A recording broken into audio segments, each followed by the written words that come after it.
নারায়ণগঞ্জ শহরে পুলিশের সঙ্গে সাধারণ শিক্ষার্থীদের ধাওয়া পাল্টা ধাওয়া ও সংঘর্ষের ঘটনা ঘটেছে।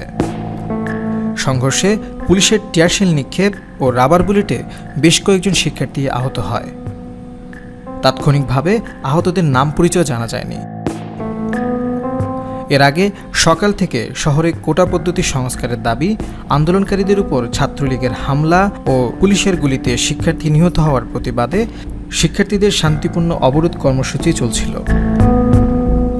দুপুর 12:30টার দিকে পুলিশের একটি পিকআপ ভ্যান শহরের চাষাড়ার দিকে অগ্রসর হলে শিক্ষার্থীরা সেটি ভাঙচুর করে অগ্নিসংযোগ করে। তবে এ সময় গাড়িতে চালক ছাড়া কোনো পুলিশ সদস্য ছিল না।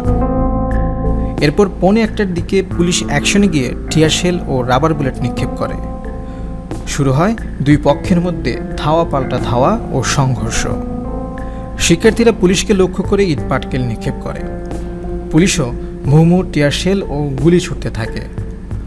সংঘর্ষ ছড়িয়ে পড়ে শহরের প্রাণকেন্দ্র চাষাড়ার চারদিকে। আতঙ্ক ছড়িয়ে পড়েছে শহরবাসীর মধ্যে। এর আগে বৃহস্পতিবার সকাল 11টার দিকে শহরের উত্তর ও দক্ষিণ দিক থেকে একই সময় পৃথক দুটি মিছিল বের করে শিক্ষার্থীরা। এ সময় তাদের হাতে বিভিন্ন স্লোগান লেখা প্লেকার্ড ও পোস্টার দেখা যায়। শিক্ষার্থীরা শহরের প্রধান সড়ক বঙ্গবন্ধু সড়কের 2 নম্বর রেলগেট ও চাষাড়া এলাকা প্রদক্ষিণ করে। পরে একটি মিছিল 2 নম্বর রেলগেট এলাকায় ও একটি মিছিল চাষাড়া গোল চত্বরে বসে পড়ে।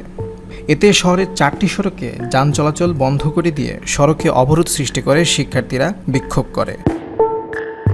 এ সময় আন্দোলনকারী শিক্ষার্থীরা নানা স্লোগান দিতে থাকেন।